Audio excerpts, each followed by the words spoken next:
Salut à tous et bienvenue dans cette vidéo, et je suis très heureux d'avoir vu que les petits objets que je vous ai sortis à nouveau des colis de fans pour une vidéo supplémentaire sur les objets qui m'ont le plus interloqué vous ont tout autant fait parler que moi en fin de compte dans les commentaires. Il y en a même quelques-uns qui ont émis des hypothèses dans tous les sens, littéralement partout, des hypothèses parfois plutôt bonnes et parfois pas du tout, mais en fin de compte c'est pas de leur faute, c'est surtout qu'ils ont pas l'objet entre les mains, donc ils peuvent pas le savoir. C'est difficile en fait de pouvoir se rendre compte de certaines choses, notamment par exemple cet adaptateur. Beaucoup de gens m'ont dit s'il est pas fait pour mettre un disque dur 2,5 pouces, parce que pour un 2,5 pouces ça loge sans aucun problème, pour le mettre à l'intérieur d'un 3,5 pouces, si ça loge pas parce que c'est trop large, alors normalement c'est pour un emplacement lecteur CD. Eh ben non, comme vous le voyez, ce truc-là, il n'est pas 3,5 pouces. À l'intérieur, c'est bien l'espacement qu'il faut pour mettre un disque dur 2,5 pouces. Par contre, ça c'est vraiment pile ce qu'il faut. Donc ça, au moins, on a trouvé à quoi ça sert. Cette partie-là, c'est vraiment pour un disque dur 2,5 pouces. Mais le contour, lui, n'est pas à l'espacement qu'il faut pour du 3,5 pouces, c'est un petit peu trop large. Comme vous voyez, il y a ça en plus. C'est un peu moins de 4 pouces en fait. Alors que pour un lecteur CD, c'est 5,25 pouces. Comme vous voyez, ça logerait pas du tout dans un emplacement lecteur CD, il resterait ça de vide sur le côté. En fait, c'est pas du tout standard. Et la personne qui a eu la meilleure hypothèse, je sais pas qui c'est parce que je retiens très mal les noms, mais il y a quelqu'un dans les commentaires qui a sorti une hypothèse en disant ça c'est peut-être plutôt un rack qui se met dans certains types de boîtiers vraiment très très spéciaux même, très spéciales, c'est une faute d'orthographe diabolique. Donc qu'est-ce que je disais, mince, ça va revenir, au lieu de faire une référence au joueur du grenier, qu'est-ce que je raconte ? Ah mince, je me suis complètement auto-déconcentré. Donc oui, ce truc-là, oui, c'est fait pour un boîtier, vous savez, très spéciaux, du style les petits boîtiers pour les cartes mères micro ITX ou ce genre de truc. Très souvent, le fait est que, en fait, il y a un emplacement pour mettre... il doit y avoir 2 racks qui sont fournis avec, peut-être. Un pour un disque dur 3,5 pouces et un pour un disque dur 2,5 pouces. Et il faut le mettre dans un emplacement spécial, et cet emplacement spécial, ensuite on visse ça avec des vis standards, faciles d'accès et tout ça, très certainement parce que le reste de l'emplacement n'est pas accessible, donc on pourrait pas visser directement dans le boîtier, on est obligé de déplacer le truc pour le visser séparément, puis ensuite de le mettre dedans et le visser comme il faut. Enfin, c'est une supposition, c'est pas certain du tout, mais franchement, de ce que j'ai entendu, c'est la première fois que quelqu'un me donne une explication qui pourrait être plausible dans ça. Oui, il y a de grandes chances que ce soit pour un boîtier spécial ou l'emplacement pour les SSD ou pour les disques durs ou peu importe est difficile d'accès. La deuxième chose, c'est ce truc pour un processeur en socket. Donc en socket en l'occurrence 375, mais comme vous le voyez, et vous le voyez peut-être pas, c'est difficile à voir. En réalité, vous voyez que vous avez des broches ici qui sont partout sur les broches du 370. Je sais pas combien j'ai dit, je crois que j'ai dit 375. Enfin bon bref, peu importe. Enfin voilà, sauf que vous voyez, vous avez une rangée de trous qui fait même aux endroits où il n'y a pas de trous ici. C'est pas du tout, en fait on peut le mettre où on veut quoi, ou un peu trop haut, ou un peu en dessous, etc. Et pour les pins qu'il y a en dessous, attendez que je le remette, si j'y arrive, pour les pins qu'il y a en dessous, voilà, on peut le mettre dans n'importe quel sens, c'est pas du tout fait pour. Donc qu'est-ce que je disais ? Oui, vous voyez que les broches ici, vous pouvez les déplacer aussi, les broches qui sont en dessous. Il y a des broches en dessous. Ah oui, et puis les broches qui sont en dessous, ce sont pas les broches du processeur qui redépassent de l'autre côté, comme vous le voyez. Ça n'a aucun rapport avec ça. Donc pour certaines personnes m'ont dit, c'est fait pour détordre les broches. Non, en fait, non. Bah non, ça se peut pas parce que ce sont pas les broches du truc qui ressortent de l'autre côté. Et à quoi serviraient ces broches si ce serait pour détordre ? Non, c'est pas du tout pour ça. Ensuite, c'est pas du tout un adaptateur pour processeur parce que si c'était le cas, eh bien il y aurait en dessous des broches qui seraient pas au même endroit que les autres. Alors que en fait, broche par broche, ça vous prend une broche qui est ici et ça la ressort exactement au même endroit de l'autre côté. Donc c'est pas un adaptateur, non, ça sert pas du tout à ça. Et en plus, si c'était un adaptateur, il y aurait ces vis qui gêneraient dedans.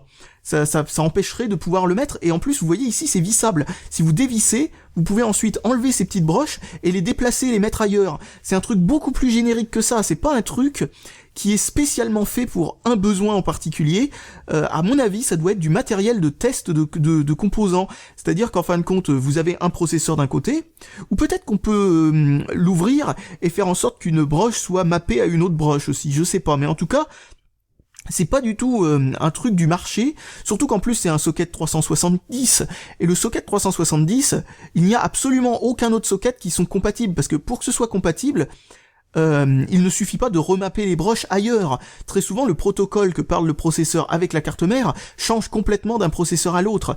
Donc, c'est compatible que s'ils ont changé les broches, mais ils ont gardé le même protocole. Ce qui est un truc très rare, ça s'est fait entre le socket 423, si je dis pas de bêtises, en tout cas le premier socket qui a pas duré longtemps du tout, pour le Pentium 4, qui a ensuite été remplacé par le 478, qui lui a duré bien longtemps.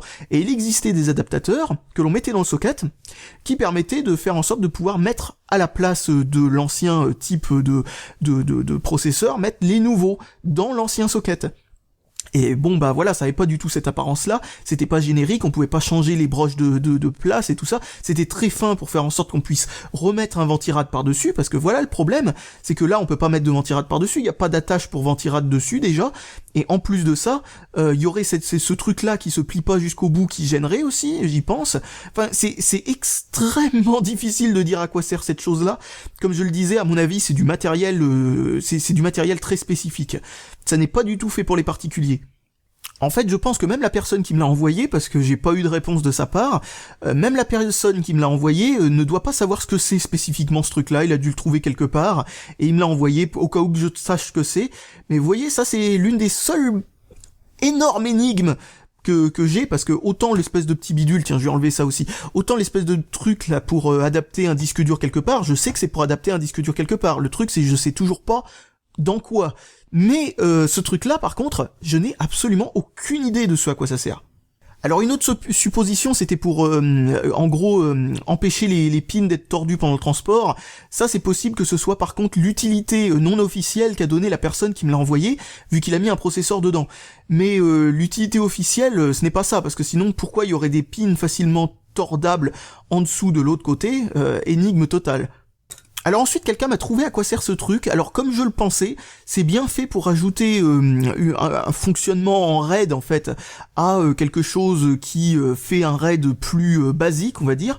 En gros, ce truc, ça fonctionne exactement comme je vous l'ai dit dans la vidéo, c'est-à-dire que tout transite d'un contrôleur RAID avec le Northbridge, puis repasse là-dedans, puis refait un tour dans l'autre sens et tout ça. Donc ça sature complètement le débit. C'est complètement stupide de la façon que c'est fait, parce que si on voulait que ça sature pas le débit, il faudrait que ça se branche sur un port spécial qui soit dédié à ça. Bon, là par contre, le problème c'est que ça va complètement saturer un des canaux PCI X qu'il y a enfin PCI X, c'est pas la même chose que PCI Express, c'est donc un canal PCI X, c'est-à-dire du PCI 64 bits, c'est bizarre et tout ça, qu'il y a eu que sur les serveurs.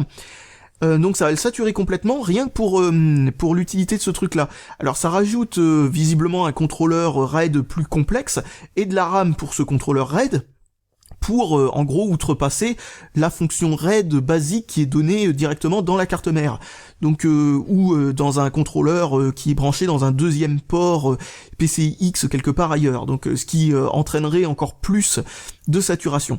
Donc quelqu'un m'a mis le lien vers la notice en anglais, tout le bordel. J'ai pas encore pris le temps de lire ça, mais oui, je enfin quand je l'ai vu, j'étais plus ou moins certain de ce à quoi ça servirait, c'est-à-dire en gros, c'est fait pour utiliser des ports Serial ATA ou SCSI ou SCSI, vous appelez ça comme vous voulez, qui se trouve sur une carte mère ou sur un autre truc, et puis ça ajoute des fonctions supplémentaires dessus.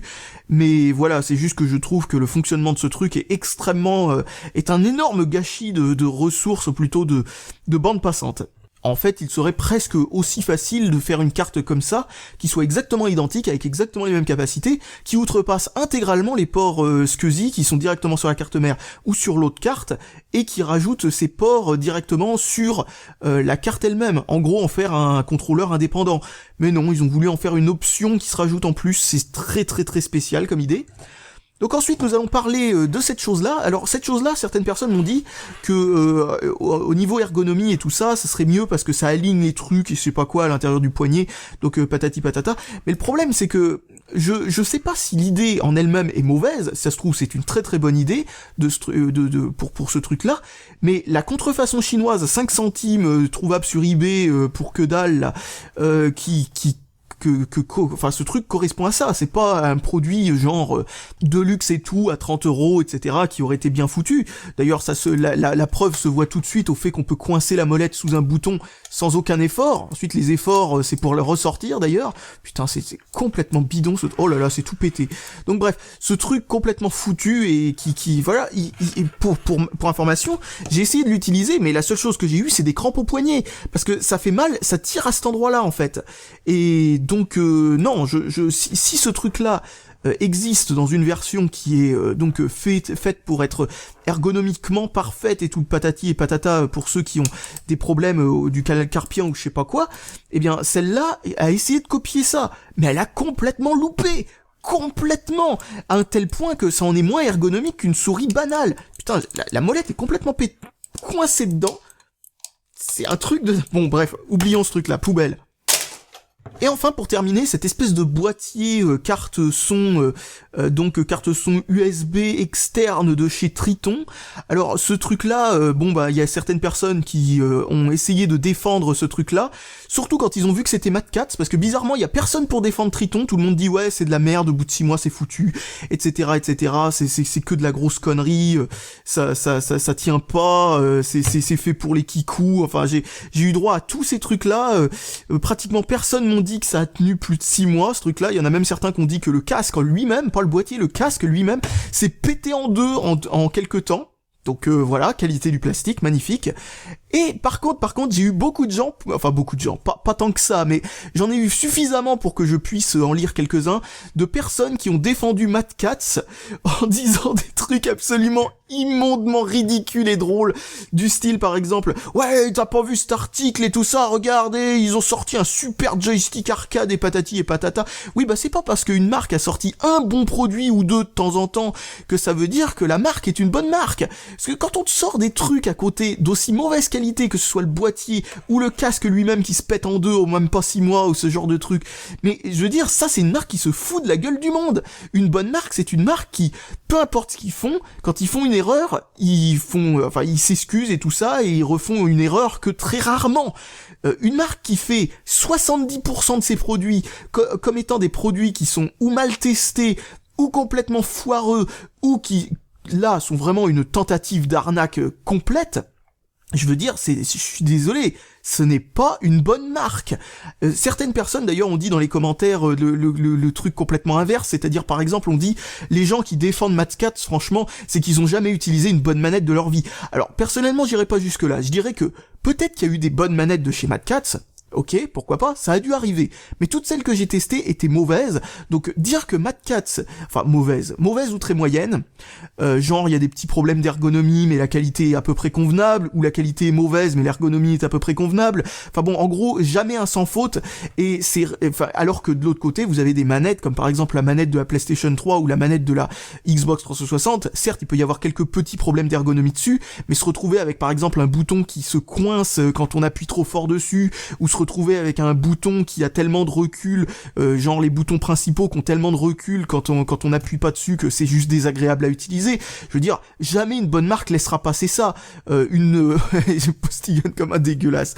Qu'est-ce que je disais? Oui, jamais une bonne marque laissera passer ça. Cette marque, elle laisse passer ça tout le temps. Et c'est quand ils font un bon produit que c'est équivalent littéralement aux espèces de gros trucs pourris chinois, chinois.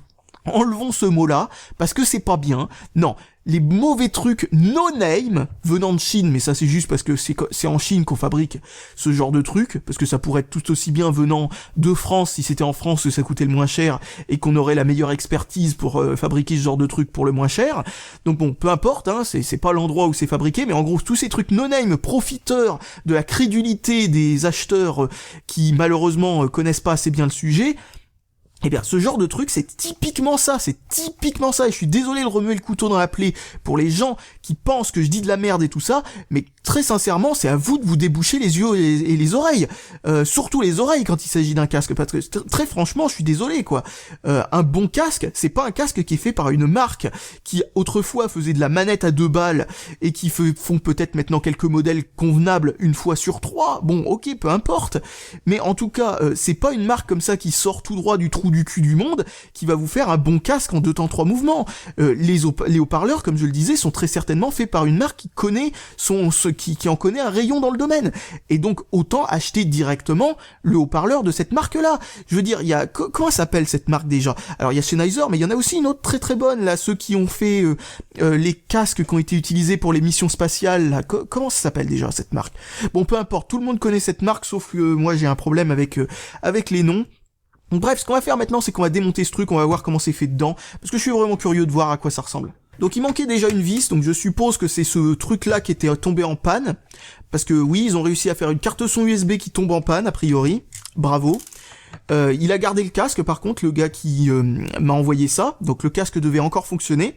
Après l'achat, très certainement, d'un nouveau truc comme ça, propriétaire à la con à 2 balles avec ses prises bizarres là, ou peut-être en l'adaptant à une prise standard, ce qui est très certainement faisable en coupant le fil et en soudant, vous savez, une prise, voilà quoi, une jack quoi, parce qu'on peut acheter ce genre de prise. Attendez, je regarde si, bon là c'est un petit peu la jack inverse, mais en gros en coupant le fil et en soudant les bonnes broches aux bons endroits, on peut en faire, une prise jack standard en soudant les bonnes bornes aux bons endroits, etc. On achète une prise à visser, et c'est tout. Bon, alors, on va essayer de démonter ce truc, et qu'est-ce qu'on va voir là-dedans? Les surprises vont être grandes, parce que, à ce que je vois, nous avons un PCB gigantesque. Oh, putain. Bon, on va réussir à... Bon, la qualité du plastique est minable. Absolument minable. Par contre, un truc que je ne comprends pas, c'est pourquoi ils n'ont pas économisé sur le PCB. Parce que là, il y a très certainement la place de faire en sorte d'avoir 2 PCB reliés par une nappe, genre un PCB derrière, un PCB devant et une grosse nappe qui relie les deux, ou faire un boîtier plus petit tout bêtement, plutôt que d'utiliser un PCB aussi grand. Il faut que j'enlève le bouton de façade. Alors, je viens de voir un truc très drôle, il y avait ce petit bout de papier qui était glissé en dessous du bouton de volume en façade, ici là, pour faire en sorte d'empêcher le jeu qu'il y aurait dans le bouton, parce que le truc doit être très légèrement plus petit que le trou qu'ils ont fait dans le plastique. Quand on voit ce genre de truc, qui a très certainement fait sur un retour SAV pour revendre le même boîtier une deuxième fois à une autre personne ni vue ni connue, ça ressemble à une pratique de SAV chinois, ça, eh bien, très franchement, voilà, là franchement c'est beau quoi. La dernière fois que j'ai vu un truc pareil, c'est dans une tablette minable à 2 balles 50. Donc regardez toute cette place vide dans le PCB, il y a pratiquement aucune piste en plus. Regardez-moi tout ça, ils auraient pu faire un boîtier 3 fois plus petit pour exactement la même chose. Dedans nous avons juste des composants standards que l'on peut trouver notamment dans des vous savez des adaptateurs USB pour le son, tout ce qu'il y a de plus bête avec des ports jack dessus. Bon, il y a bien entendu là il y a tout un tas de condensateurs, je dirais. Oui, de condensateurs et de résistance. Je sais pas exactement pour quelle raison, que sûrement pour filtrer, pour éviter par exemple qu'il y ait ce qu'on appelle, comment on appelle ça dans le mince, comment ça s'appelle, un DC offset. C'est pour éviter en fait qu'il y ait du courant continu qui sorte par le casque et qui grille le casque en fait. Quand on fait une prise jack, eh bien habituellement on met des résistances avec des condensateurs, surtout les condensateurs en fait, pour éviter le courant continu de traverser et faire en sorte qu'il reste plus que l'onde.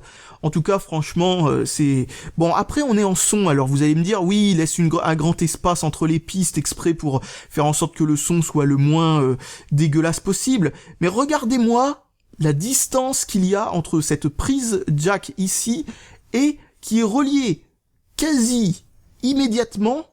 Si je dis pas de bêtises, il faut que je regarde un peu plus, mais j'ai l'impression qu'elle est reliée directement à ces prises-là, sans passer par quoi que ce soit d'autre. Donc ok, c'est peut-être bien d'espacer les pistes, mais ce serait bien aussi peut-être de les faire courtes, Donc ça aurait revenu absolument au même, de faire en sorte que les pistes soient peut-être un peu plus rapprochées, mais qu'elles soient plus courtes. Donc au final, voilà, ils auraient pu... Et puis, oh, regardez-moi ça. Oh là là, ça c'est ridicule, ça, par contre. Au lieu de prendre un truc où toutes les broches soient du même côté... non, mais regardez-moi la qualité de ce truc-là. Parce que y a même pas un bout de plastique... Si je dis pas de bêtises, il y a même pas un bout de plastique pour renforcer derrière le bouton, pour pas qu'on puisse tordre le truc comme ça et casser les soudures avec le temps à force d'utiliser le bouton. Parce que regardez, ça tient que par les soudures.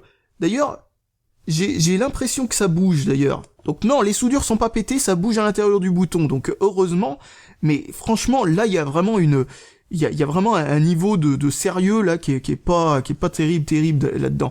Enfin bref, bon, regardez-moi ce bout de petite nappe à la con là. En plus, regardez, il y a une broche au milieu là qui est inutile parce qu'ils ont voulu prendre juste une nappe standard au lieu de... Oh là là, ça c'est du bricolage, ça c'est pas quelque chose qu'on voit dans un truc qui est vendu 160 € ou des choses comme ça, parce que c'est le prix du casque vendu avec ce boîtier à l'origine. Ça c'est du bricolage à 2 balles, ça c'est le genre de choses que je fais quand je bidouille un port IDE sur une console de jeu, ça c'est complètement... Mais ça c'est ridicule ça.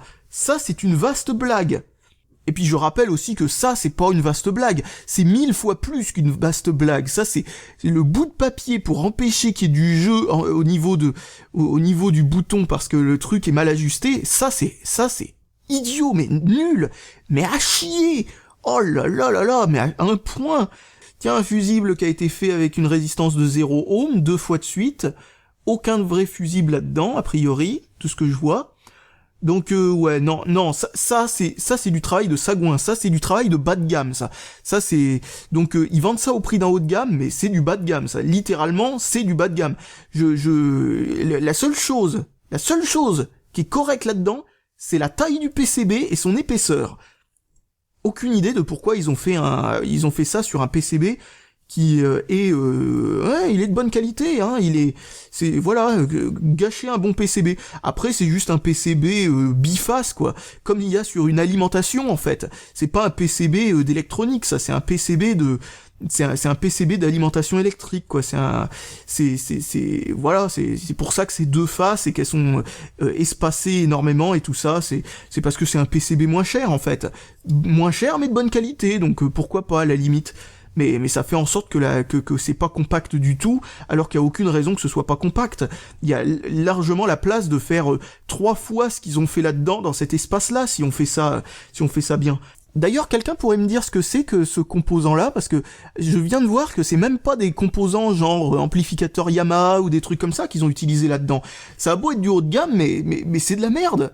Et ça, si je dis pas de bêtises, ce composant-là, voilà, j'arrivais pas à trouver l'angle dans la caméra. Ce composant-là, c'est juste un banal adaptateur USB, si je dis pas de bêtises, qu'on peut trouver dans n'importe quelle connerie. Attendez, je regarde si les pistes vont bien. Oui, voilà, c'est bien ça. C'est un banal adaptateur USB à 2 balles, comme on pourrait trouver dans un truc comme ça, quoi. En gros, la conversion d'USB vers l'audio n'est même pas fait par un composant qui aurait été, vous voyez, un truc un peu plus pro ou je sais pas quoi. Et surtout, le pire que je vous ai pas dit avec ce boîtier, c'est que c'est le but de ce boîtier. Ce boîtier, il ne sert qu'à une chose. Il sert à vous obliger à utiliser le boîtier si vous avez le casque, et à utiliser le casque si vous avez le boîtier. Il sert qu'à ça, ce truc. Ce boîtier est là pour garder captifs les clients de la marque, parce que s'ils ont l'un mais pas l'autre, ils sont obligés de racheter l'un, et l'autre va griller, donc ensuite ils vont racheter que l'autre, et ils vont garder un des trucs, jusqu'à ce que les deux grillent par chance en même temps, et enfin, ouf, on est libéré. Ou à moins de se dire, bon, allez, on arrête ça, il y en a ras le cul. Donc vous voyez ce que je veux dire. Ce truc là, c'est parce que regardez-moi ces pistes. Ça, c'est les prises normales que vous avez sur un casque 7.1 que vous pouvez acheter dans le marché normalement. D'ailleurs, un casque 7.1, est-ce vraiment utile? Bon, moi je pars du principe que non. Après, certains vont dire que oui et patati et patata, mais moi je pense que la spatialisation, étant donné qu'on a que 2 oreilles, et que donc 2 haut-parleurs, 2 oreilles, et que ces 2 haut-parleurs sont collés aux oreilles très fort, la spatialisation peut tout aussi bien se faire de manière logicielle, et pas en étant en ayant 3000 petits haut-parleurs qui se trouvent à l'intérieur d'un casque. Parce que c'est tellement rapproché, 2 haut-parleurs ou je sais pas combien d'haut-parleurs, logiquement il devrait pas y avoir beaucoup de différence. Pour avoir un vrai casque 7.1 où on voit une vraie spatialisation, il faudrait que le casque soit gigantesque, quoi. On aurait sa tête prisonnière dedans, quoi. Ce serait ridicule. Mais donc, voilà. Donc ce que je voulais dire, c'est qu'avec de la stéréo, c'est-à-dire, voilà, avec un casque classique, ça serait totalement faisable. Mais regardez-moi l'escroquerie que c'est. Vous voyez, vous avez une prise propriétaire, et là vous avez ces prises-là. C'est un simple adaptateur basique, parce que chaque piste va à chaque... va directement aux prises, sans passer par quoi que ce soit d'autre. Regardez-moi cette escroquerie. Pas un seul composant passe à travers ce truc. Rien. C'est juste un bypass complet. C'est un adaptateur de cette prise à cette prise-là, comme ça pourrait se faire dans un adaptateur, vous savez, classique pour brancher du RCA, par exemple, avec une prise jack. Vous avez une prise jack d'un côté, et zéro électronique. Et ben là, c'est ça. C'est exactement pareil. Pire encore... Le son doit être maintenant un petit peu plus dégueulasse. Pourquoi ? Eh bien parce que si vous branchez directement votre casque à ce truc-là, il n'y aura pas d'électronique qui passera en travers. Là, vous avez 2 tonnes de condensateurs à traverser, donc bien entendu, ça va un peu aplanir le son petit à petit, et en plus de ça, vous avez tous les brochages qui vont vers tous ces composants-là, parce que, en gros, ces prises-là, et si on branche en USB, ça va juste s'intercaler là-dedans, donc il peut peut-être y avoir des fuites qui peuvent se passer là-dedans si ça a été mal foutu. Non, très franchement, c'est dégueulasse ce qui a été fait là. C'est juste immonde. Ça n'a aucun sens ce qu'ils nous ont fait. Voilà, c'est juste de la merde, quoi. Je crois qu'il y a rien d'autre à dire là-dessus. Donc bref, voilà, je pense que j'ai plus rien de spécial à ajouter là-dessus, et j'espère très franchement que messieurs et madame Mad Cats et tout ça qui s'amusent à défendre la marque dans les commentaires, vous avez le droit d'aimer ce que vous voulez, je suis pas là pour vous juger, mais j'ai le droit de donner mon avis sur un produit, sur une marque, et si je trouve qu'une marque se fout un petit peu de la gueule du monde, eh bien j'ai le droit de le dire.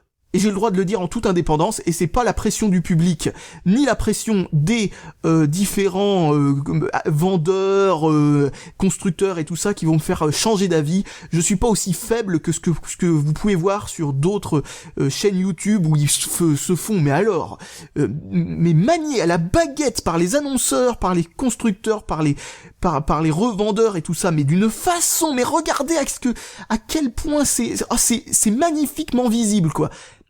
Eh bien, vous aurez pas ça sur cette chaîne, et si vous êtes pas là pour voir une chaîne avec du franc-parler et avec une vraie liberté d'expression, eh bien, allez voir ailleurs si j'y suis, parce que j'y serai pas, ça c'est clair. Allez, salut à tous, et à la prochaine!